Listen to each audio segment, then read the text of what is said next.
Mike with Asymmetrical Preparedness. Today's video is about EMP, initial actions, stuff like that.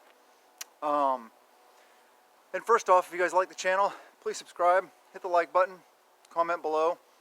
I love the comments. And check us out on Patreon if you want to. We do good things over there. I got exclusive content. And yeah, it's pennies a day. I mean, come on. That's awesome. So, EMP, initial actions. Well, first off, you got to know, you got to be able to assess EMP. Is it an EMP? How do you know it's an EMP?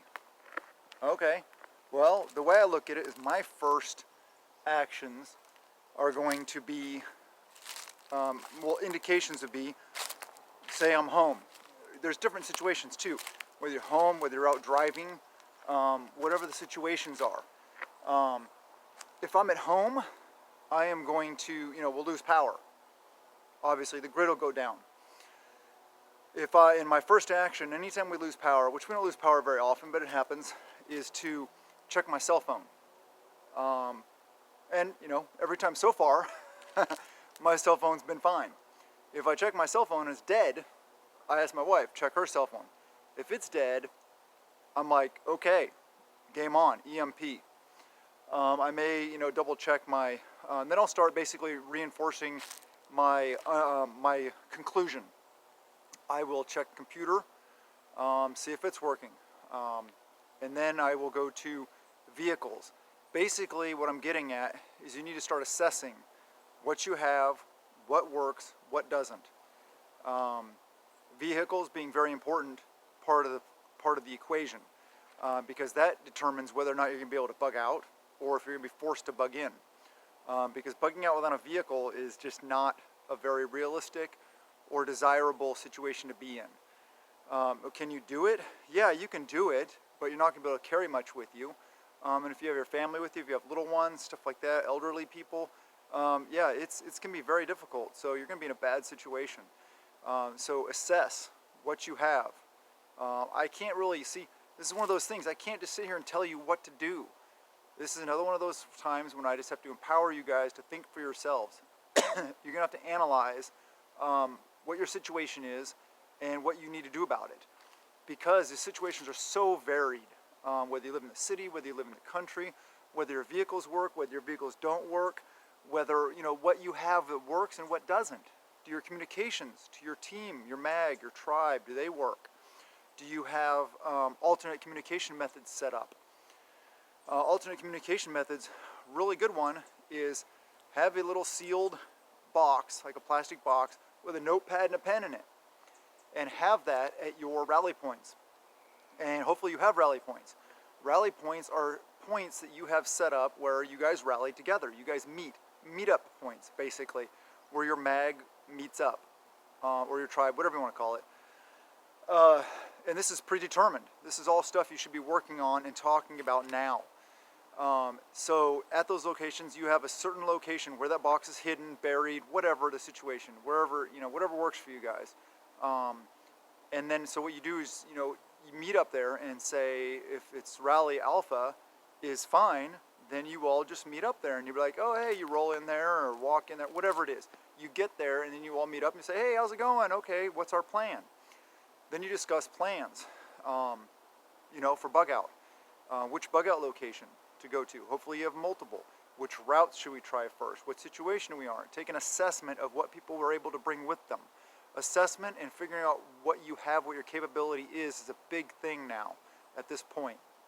The point of that notebook and pencil or pen is, though, to say the first family, the first people get to Rally Alpha, and it's for some reason they figure out that Rally Bravo or Charlie or Delta is better, or for some reason that Alpha is about to be unattainable or something like that. Then you can write in there, or say that, somebody meets at Rally Alpha and say two families get together and they wait the prescribed amount of time, maybe an hour or something like that. Nobody else comes. Okay, they write in the notebook, say, hey, proceeded to bug out A, rally, bravo, whatever it is, whatever your guys' the way you guys got it set up. And that's a whole different topic there. Sorry, kind of off topic. EMP, assess your capabilities. What do you have?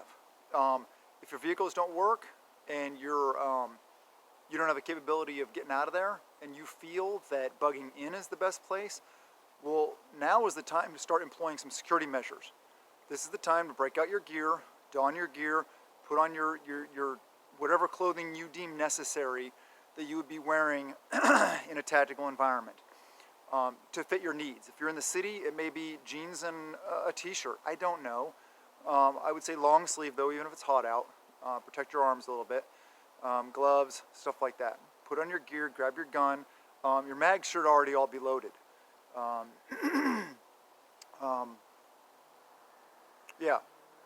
So then, what I would say is, if you live in the country, you may want to put on your camis or stuff like that. Anyway, you put your tac gear on, you get your rifle, you get your guns, you set security. You have family members, get ready. You start barring doors, you start setting up fences, set your perimeter, man LPOPs or fixed fighting positions, whatever you have set up. And you may not have to do that immediately, but this is all stuff you need to think about. Because immediately after EMP, pretty much people are going to be stuck where they're at, whether on the road driving or if they are in their houses or stuff like that. It'll take a while to sink in. They'll probably just think that the power's out and that something happened where their cell phone died or something. They won't. A lot of people won't figure it out right off the bat. So you got kind of a grace period. That's where if you have a vehicle that still runs, that's freaking awesome. If you got an EMP-proof vehicle, yes, good to go. Head out if that's advantageous to you, though. Sorry, I'm not trying to say that that's what you should do. If that's part of your plan and that's the best thing for you and your family to do, then yeah, do it. And that's what it's hard to talk to all the different situations, all the different things that are out there, all the different preparedness levels, the areas you live in, the physical condition you're in, your vehicles, distance from your bug out locations, whether or not you're in a city or in the country, or you're living on an off-grid homestead. If you're living in a homestead somewhere, then just chill. Kick back and be like, it's the end of the world? Oh, I hadn't noticed. Sweet. Okay, but still assess your situation. You still need to assess what works, what doesn't work, even if you are in the optimum situation. So that's the biggest thing at this point. And then figure out and start analyzing your plan, or start figuring out what your plan is, and what you need to do, where you're going to go from there, what's the best course of action. Hopefully, communicating or talking with your group as far as the best course of action, what you're going to be doing, where you're going to be going, what your current supply status is, what do you have in the freezer, refrigerators, stuff like that. If it's an EMP, it's going to be long term. The power is not coming back on by the time all the stuff in your fridge or your freezer will spoil. So, freezer stuff obviously will last a little bit longer because it'll take a while for it to thaw and stuff like that. Keep your freezers closed as much as possible. Put some weighted stuff if they're like a chest type freezer, put some weighted stuff on the lids so that you make sure that they're sealed so they stay cold as long as possible. Stuff in the refrigerator, just start eating it. That's your first meals. That's where they're going to come from, your refrigerator first. Then start going through your freezers, whether it's just your refrigerator freezer or if you have chest freezers. We have chest freezers and a stand-up freezer and a refrigerator freezer on our refrigerator. We have lots of freezers with lots of stuff in them. Lots of bags of hand-picked blackberries from our property, huckleberries, stuff like that. Good things. So, yeah, take assessment, start eating out of your fridge, gathering your stuff, preparing for future actions. What are you going to have to do? Where are you going to have to go? Start loading your vehicles if you need to. If you have a vehicle, like I said, there's so many different things here. Please just think about just start thinking about what you're going to do. what are you going to do if an EMP happens? Like right now, where you're at. Think about it. If you're on the road in a vehicle and your vehicle dies and all the other vehicles are dead, what are you going to do?